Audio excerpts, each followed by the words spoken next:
Hi, this is Carrie Brownstein. This is DJ Premier. This is Darren Aronofsky. You got the RZA right here. Rose McGowan. Radiohead. Aisha Tyler. Tribe Called Quest. Fred Armisen. Prince Paul. Javier Munoz. Seth Meyers. Frankie Cosmos. Flying Lotus. Hi, we're Chaim, and you're listening to the Talk House podcast. What's up?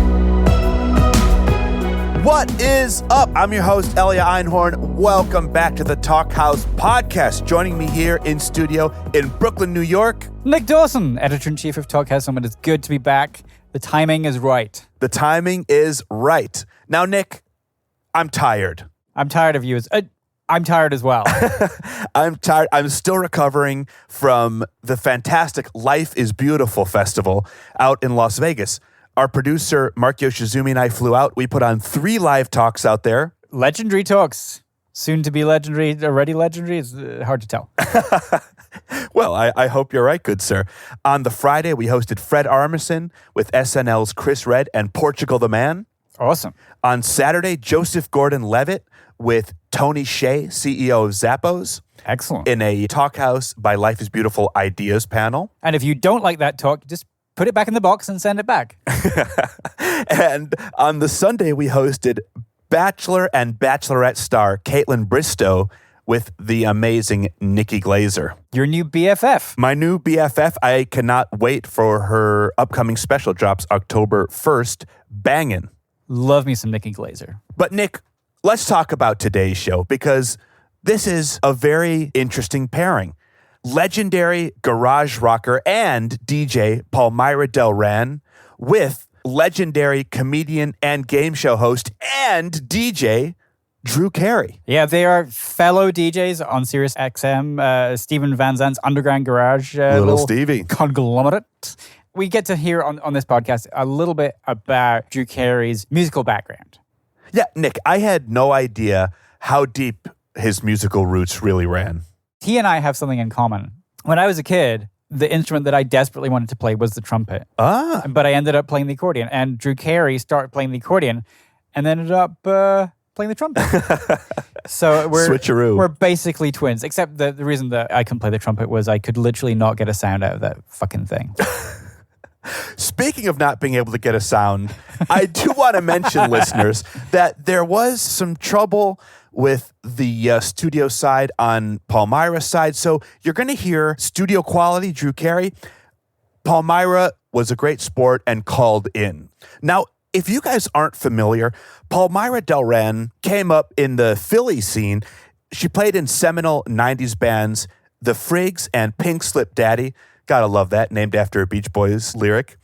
And, of course, has released several of her own solo records. Her newest release is Uh-Oh, It's the Coolies. That's by a band called the Coolies that features Palmyra alongside members of the Muffs and the Pandoras. It's fantastic garage rock and a charity release. Yeah, 100% of profits will go to the ALS Association Golden West chapter. Really great stuff there. And Nick, I wanted to play a track that includes a very cool collaboration. This is a song called Happy Birthday Middle Child by Palmyra Delran and the Doppelgang and features the one and only Blondie's Debbie Harry. Awesome. Let's listen.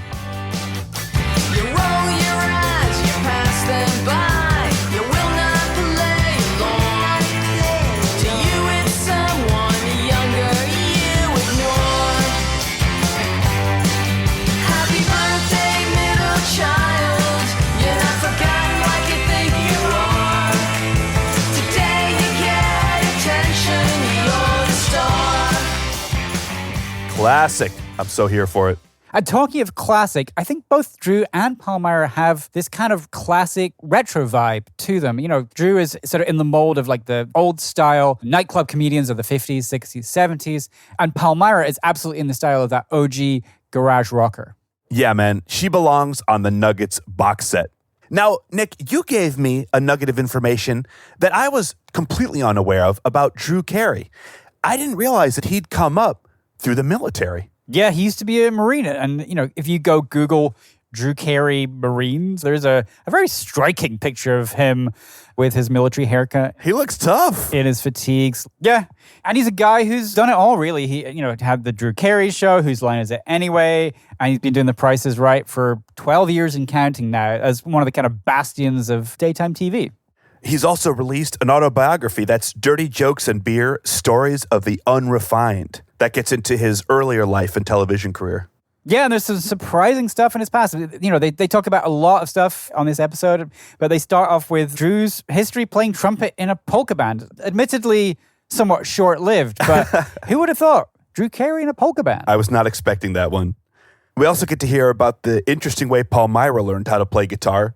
Definitely different from a lot of people, I think. Yeah. And of course, these two deal with some fantastic celebrities, Nick. So we hear stories about meeting Dick Clark, Brian Wilson, Paul McCartney. And don't forget Ringo. Ringo. Drew also tells a few accordion player jokes. Talks about the obscure cuts that he plays on his radio show. And we get to hear about the culture clash that occurred when Palmyra hired a classical cellist to play on her record.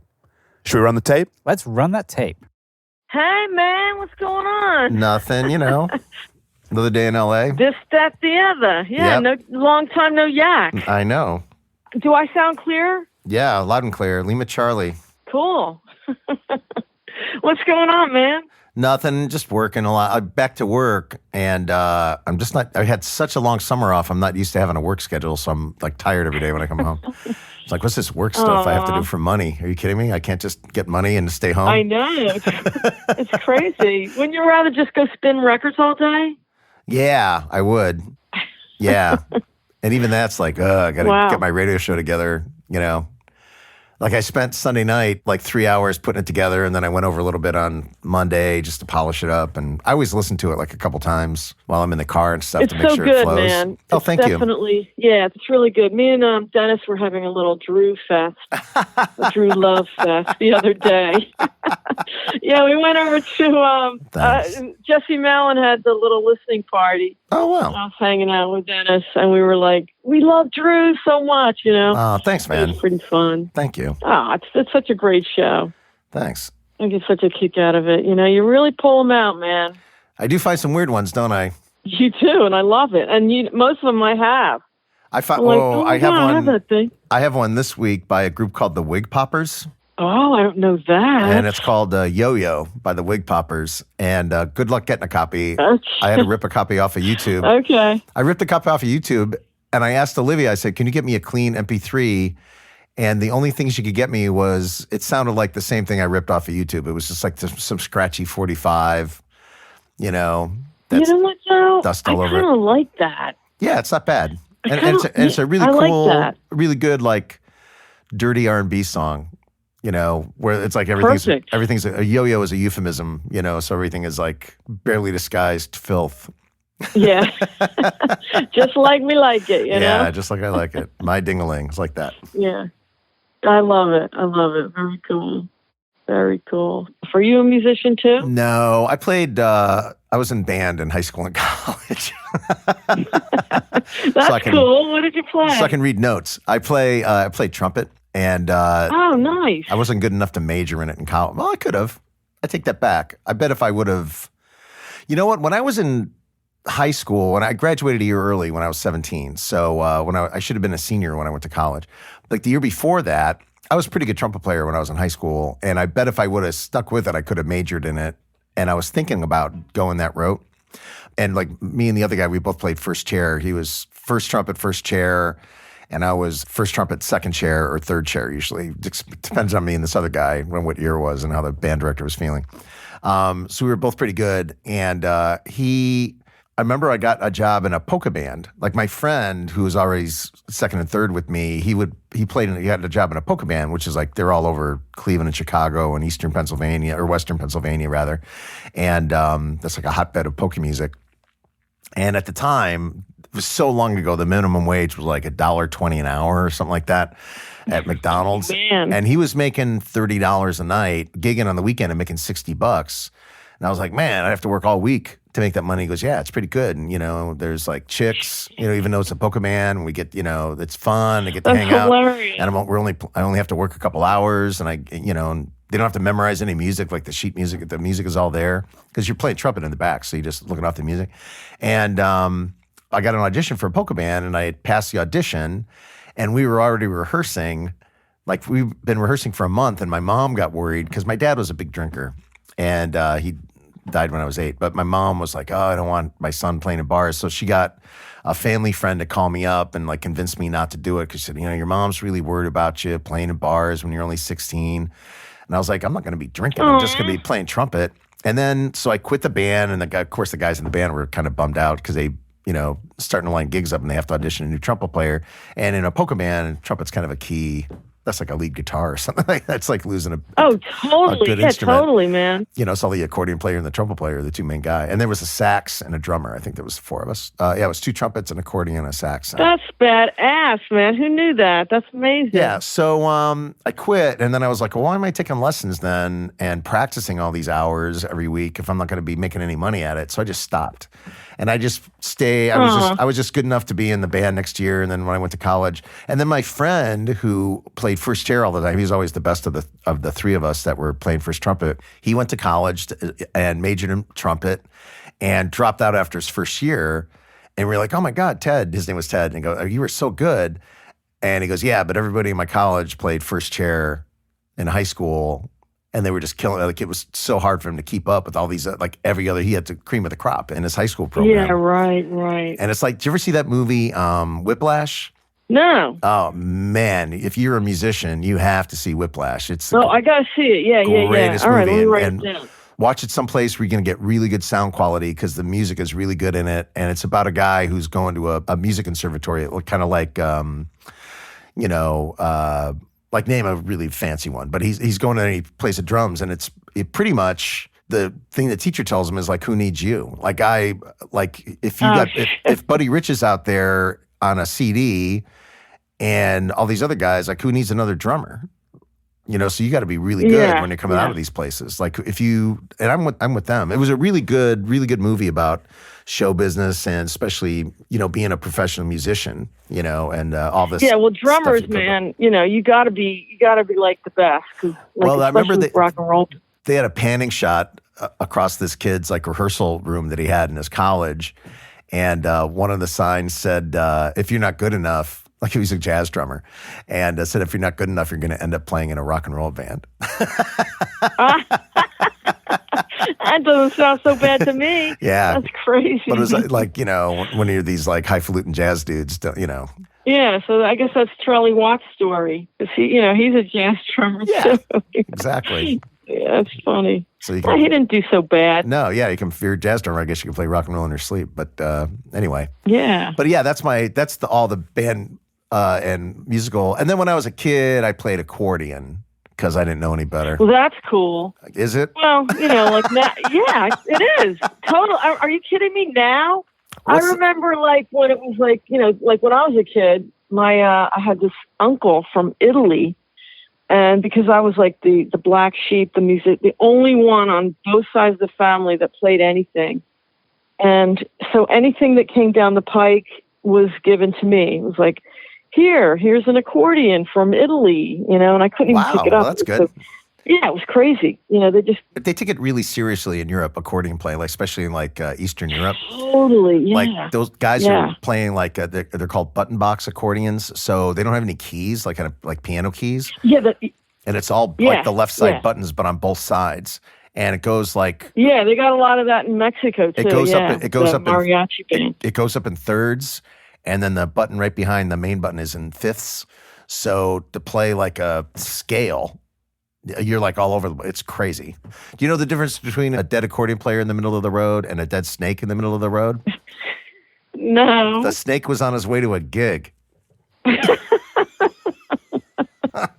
Oh my God. That's hilarious. What's the other one I know? Oh, there's an accordion player and a trombone player, and they have an act together. And they get a call one New Year's Eve, and the guy says, "Hey, my band canceled. Can you guys play?" And they said, "Sure." So they show up, they play the gig. They're a duo, the accordion, the trombone and the accordion. And when they get done, the club owner goes, "Hey, you guys are pretty good. Can you play here next year?" And they said, "Yeah, sure. Can we leave our gear?" Oh my God! A little music joke for you. And then there was the other one about I can't remember exactly what it was. Maybe you remember this about what's worse than getting your your banjo Oh God, I don't remember it. Something like Poor stolen. banjo players and accordion players. I know. What's worse than get your banjo stolen? What? I don't know. I forget the punchlines. I know. How do you know there's a bad drummer at your door? How? Because the knock is fast and he doesn't know when to come in. Oh my God. Oh. Those are all the music That's jokes hilarious. I don't know anymore. Yeah, That's it. I don't know any because I guess they all ring so true to me. I went to see like all these weird like not weird instruments, but like mandolin, accordion, instruments like that. I love them. I went to see a couple years ago. There's a couple like one of those free park concerts that they have in LA in the suburbs, where they have like a little amphitheater and you get there early and set up a picnic. And there was a bluegrass band and they did the entire Tommy album. Wow, that sounds cool. Bluegrass style. And they were so tight, these guys. And turns out they were all used to be in rock. They were all rock and roll musicians. They used to be in rock bands and they all could play these other instruments. And they decided to start a bluegrass band because they could make more money and gig more. And so they did that, and they played like bluegrass versions of rock and roll songs, and that's their cool gig. That's what they do. Oh, those banjo people, man. Those guys are amazing musicians. Yeah. It's like crazy. I know. It's really crazy. I like listening to that stuff because I don't judge it. You know what I mean? I can't. I know I'll never be able to play it. I like all kinds of music as long as they play it well. Yeah. Like on the internet, there's like 2 internet polka stations, and I still will find a good polka, but if they're not good, I'm like, that's terrible. Or if I'm listening to like country or whatever and it's not good, I'm like, but if it's good, it's good. You know what I mean?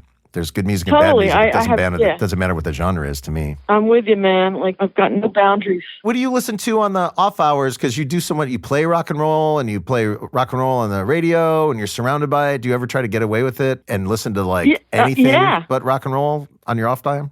Yes, I'm a big jazz snob. Actually, I listen to, but this is how much of a snob I am. It's got to be like 55 to 65, like that whole Jersey era that they had those cool jazz recording studios in Jersey, North Jersey. Yeah, do you like a lot of bebop and all that kind of stuff? I like the bebop too, but my favorite is really that 60s that like the loungy jazz. Yeah. All that stuff. I love that stuff. But like once it gets to be like 65 and they sort of start going into the progressive jazz stuff that kind of can't really follow it. It's got to have that swing. You know what I mean? Yeah, I hear you. It's got to like be more horizontal than vertical. Gotcha. I totally understand what you're saying. When I listen to country music, like I don't want to listen to like new like pop country. I only like the stuff that they play on like outlaw country, which is another little Steven station. But I like that stuff. I like a twang. I like a steel guitar. Yeah, me too. I want to hear some words that are going to make me cry because they just like break your heart and they're so true. Exactly. I'm like big into the country until about like 75. I have my little cutoff. This is how much of a snob I am. Well, that's when when the pop country comes out. I'm like, I'm not in. I get it and I appreciate it and I acknowledge that it's good and everything, but I don't gravitate towards it. Yeah, me either. It's kind of like, it sounds like the current country to me sounds like heavy metal or something. They have those like metal sounding guitar. You know what I mean? Yeah. Like those metal sounding guitar leads, and it's like, ew, like just give me that like Porter Wagner or something. Yeah, and every party song sounds exactly the same to me. Every like modern country party song sounds exactly the same to me. Like that all came out of the same factory, and I'm like, whatever. Although my friend Chip Eston is making a big living as a country star. I can't believe it. Who? What's his name? Chip Eston. He was on Whose Line Is It Anyway? And we did improv together a million times. Been on the road. And he got a job. He's also acts, and he got a job. And he plays guitar. And before Whose Line and stuff, he played Buddy Holly in the Buddy Holly Story for like 5 years over in England, or 3 years or something like that for a long time. And so he plays guitar well enough to do a show like that. And then he got on this show called Nashville that was on ABC, and then they went to another network. I forget which one, but he had a lead role on that show where he played a singer-songwriter. And so he was always like playing guitar on stage in a band, and they had really good music on there. And because he got popular on that show, and now he just does out. I remember that show, now he just goes on to shows on his own because he got popular. Oh, wow. And he's doing like country shows, and it blows my mind every time I see like something that he's on tour, and I'm like, Chip Eston on tour doing country music. That's weird. But I Wow, mean, he's that's super really talented. cool. He took me to. I went to Nashville. Like the whole time we were together, you know, I've been on the Drew Carey Show a long time ago, and I've been famous for a long time. I know. And we would go places, and people would come and get my autograph and ignore everybody. And after he was on Nashville, I was doing stand up in Nashville, and we went to Broadway, which is where all that's the street with all the honky tonks on it. And we were at some little, you know, one of the honky tonks on Broadway, listening to a band playing for tips, and they were so good. It was all, you know, session guys that just played and passed around a tip jar. Tip bucket, and people were coming up to him left and right asking for an autograph and totally ignoring me. And at one point, he looked at me and just kind of shrugged his shoulders and smiled and going like, "Hey, man, this is my town now." Moved his whole family down there. And there was a guy on stage, like you talk about good musicians. There was a guy on stage in this Nashville club that it was on a Friday night, and he was strumming the guitar with his elbow, just like out of boredom.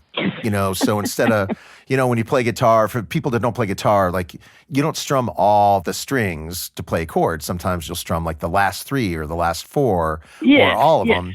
And, you know, when you're first learning, that's tricky to figure out like where your hand goes for each chord. So you don't want to hit all of them. And this guy just straight out brought his elbow down, and I think he did it on the full chords, the open chords. And when he hit the elbow, but he was just like strum, strum, strum, elbow, just to break up the monotony. Wow, that's cool, man. That's really, And man, then Nashville's got the musicians unbelievable. too, man. Well, I had such a good time watching this band. I went back to the same club the next night and with the other comics, and it was the same band, but they'd all switched instruments. Oh my So God. that like, it was like the drummer was playing guitar and the bass player was playing keys and the guitar player was playing something. I mean, it was crazy.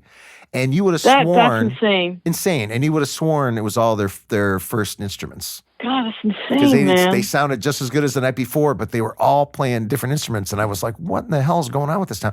And then that same night, Friday, Chip took me to another bar, and there was a band in front that was like the main band, and he took me to the back to see like the backstage band. And they were great. And the riser they were on was only like 4 feet high or something like that, so people could come up and talk to the band. And there was the lead guitar player was talking to some chick while he was doing a solo. He was soloing and like, yeah, I want to pick you up after the show. And I was just blown away by hilarious. everybody in that town. It was like crazy good. Yeah, it's insane. I remember Chip looking at me when the guy was playing with his elbow, and he goes, "Yeah, I used to tell people I played guitar until I moved to Nashville." Yeah. And even though he was on a show playing a guitar player, and he played on the TV show, like if he met people socially in his circles, he wouldn't even mention that he played guitar, because as soon as you do in Nashville, people go, "Oh, really? Let's hear you play," or "I would love to hear you play," they hand you and one, then yeah. and then you're embarrassed because you can't play as good as they do. Totally, man. You remember that song "Nashville Cats" by the Lovin' Spoonful? Yes. Yeah, it's like that. Yeah. Everybody's a good guitar player in Nashville, even back then. Oh, it's insane, and they get paid in tips. You know, like they Yeah, should be making like they were passing around a coffee. ton of dough. You know, They were passing around a coffee, It's a coffee crazy. can, and making good dough. I put in a bunch of dough. Yeah. that's pretty crazy. Yeah, man. I love Nashville though. I go there every now and then. Have you played guitar your whole life, or did you take it up later? I actually started playing drums first, Oh wow. and didn't know kind of that. got thrown into a band. Like, you know, hey, you want to play drums? Okay. And like a month later, we were doing gigs. But Wow. that doesn't mean I was good. That means it was just a punk rock band. Right. You know. So then I started like, you know, wanting to write songs, and then I just sort of picked it up myself. Did you use like so, yeah, a Chet's guitar course or something like that to learn guitar? Or how did you learn it? Just listen, really. Really? And then I had a friend that was playing bluegrass show me a couple of chords, and I just kind of took it from there. I don't really like. I don't know. I like to call it my own style. But you do. But you would you go to the record store and like buy, or the music store and buy like sheet music and try to figure it out, or just not? No, I don't have that kind of a brain. Huh. I would listen to like the Stones records and, you know, try to pick it out. And I would read like the Stones liner notes and like, Chuck Berry wrote that song. So then I would go buy a Chuck Berry record and try to figure out those riffs from listening. Oh wow. I can't, like, the visual thing, this doesn't make sense to me.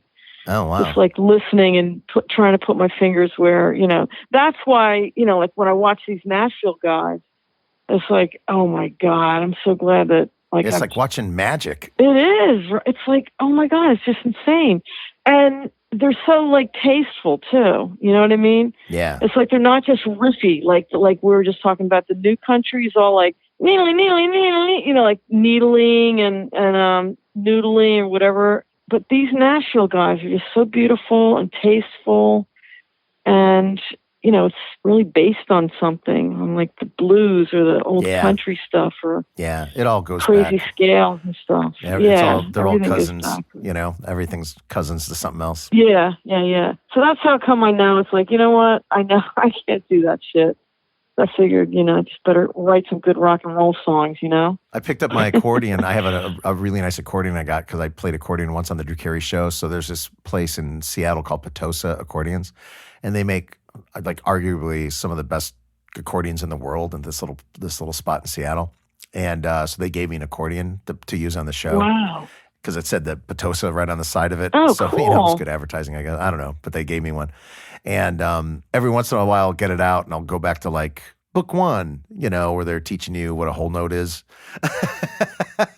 So you can read music then. Yeah, but then, you know, I start practicing again and I blow through like the first couple books till I get to the part where like, okay, now I really have to practice. And it's all like kid stuff.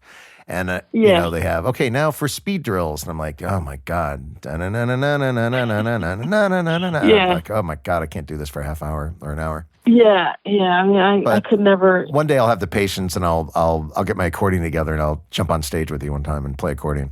All right. Oh my God. I can't believe you said that. Give me a couple years. Give me a couple years.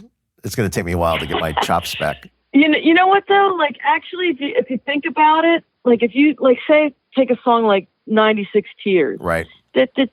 Oh yeah. You know, you could probably do shit like that. Like, believe me, no problem. I hear so many songs where I think like that's going to be in my accordion band because I'll just take the organ parts because they sell like really fancy like MIDI accordions and you can make them do trumpet sounds or whatever.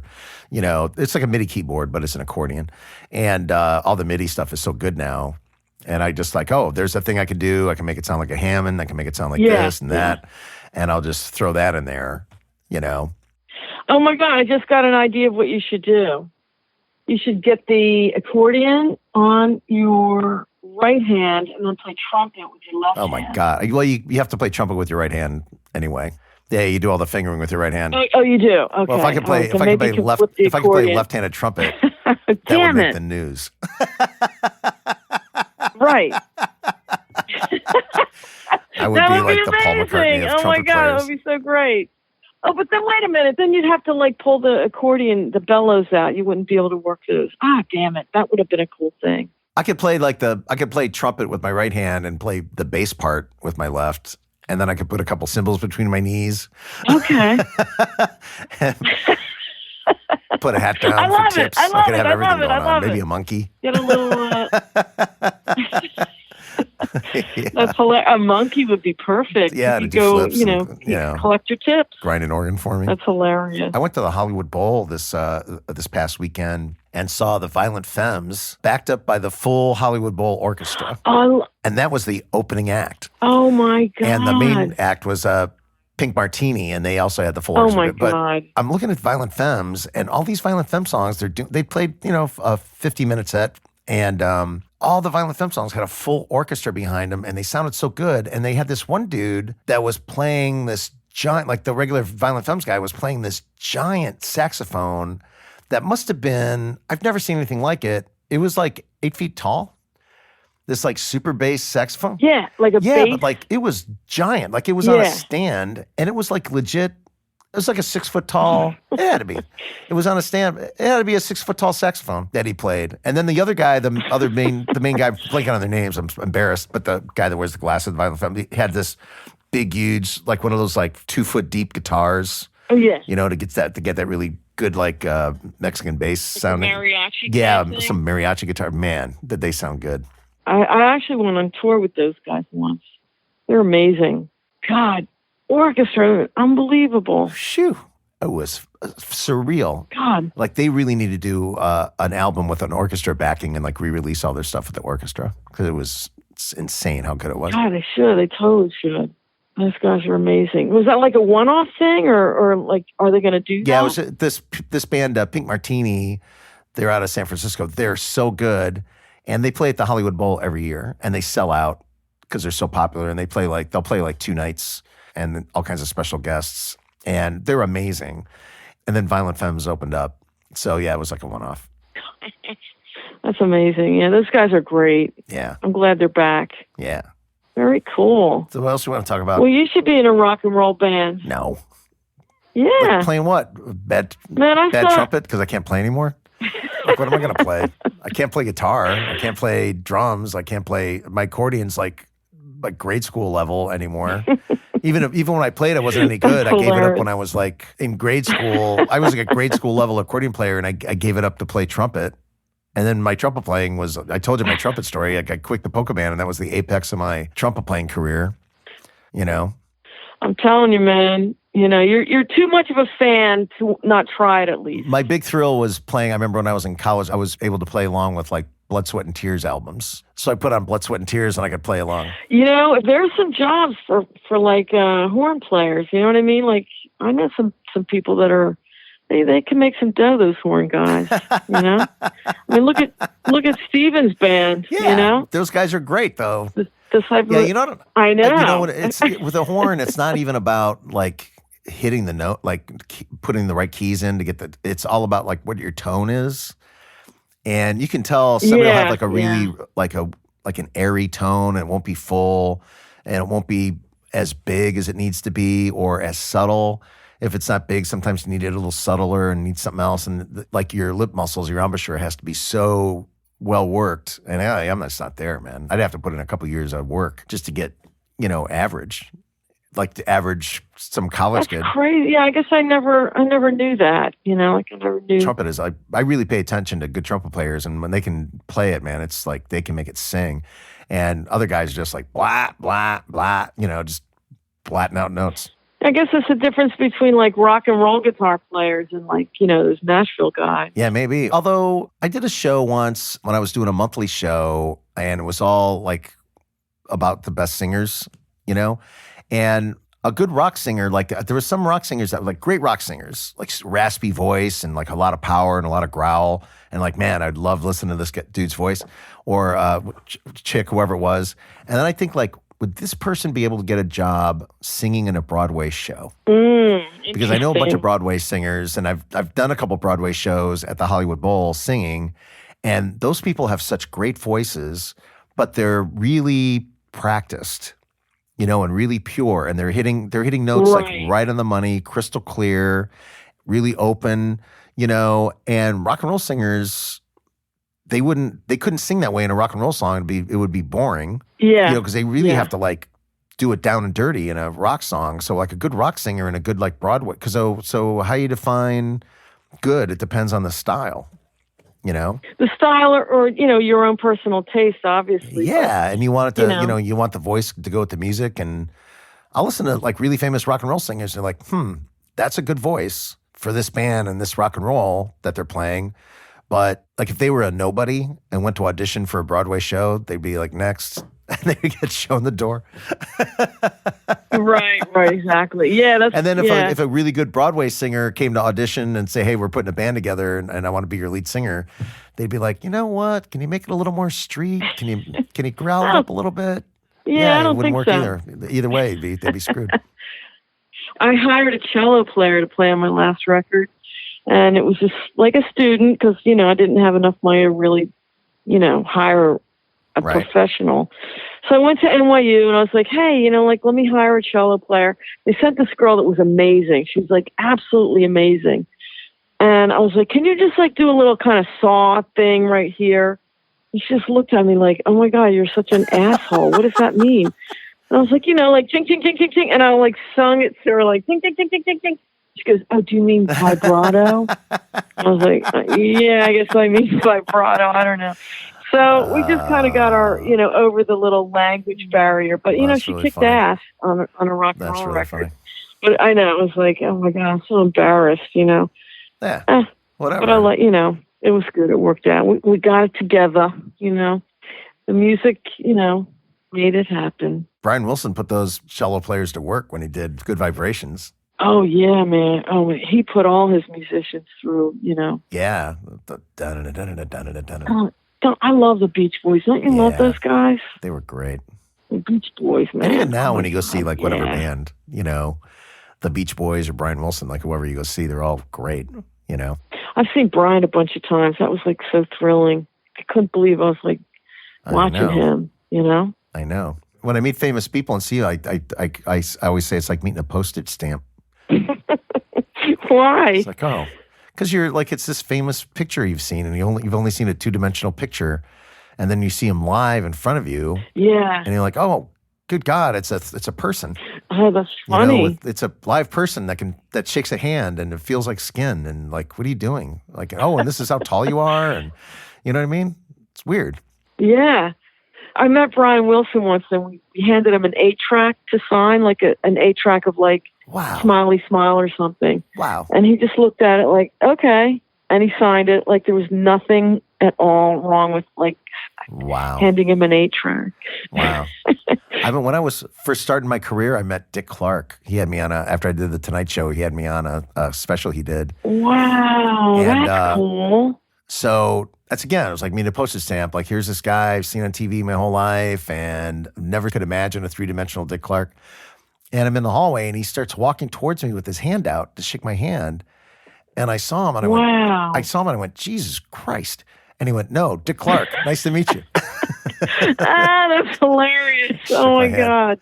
That's Yeah. really cool. Oh my God. But like somebody like him must get that a lot where people are like, what the hell? I just shook hands with Dick Clark. You know, and he's just a person. That's You know, when it comes down to it, we're all just people. And Yeah. he's like, yeah, I'm Dick Clark, but don't make a big deal out of it. wow, it's really cool. Who else have you met like that kind of blew your mind? Oh, Paul McCartney.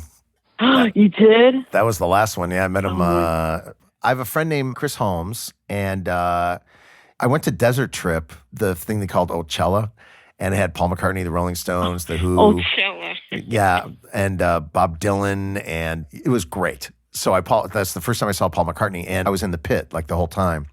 And I had friends that went that bought seats, and I was like, "Are you gonna sit down during the Beatles and Rolling Stones? Are you out of your mind?" Like I was in the pit, so I really, could just be God. dancing the whole time. Like I am not sitting in a seat while the freaking Rolling Stones are on stage. You're out of your mind. Yeah. 'Cause I'd never forget seen that. them. I never had any money when I was growing up. You know, I was working like I was broke. So I never got to see like the Stones when they played Cleveland. I never got to go see that stuff.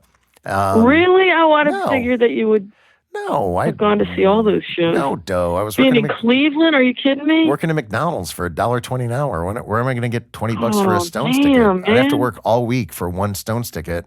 And if I wanted to take somebody, 2 weeks I'd have to work and not spend any money. You know, I wasn't going to do Wow. it. I was broke. I always broke, counting pennies, like legit counting pennies. So I was like, I'm going to see these guys. I'm going to dance.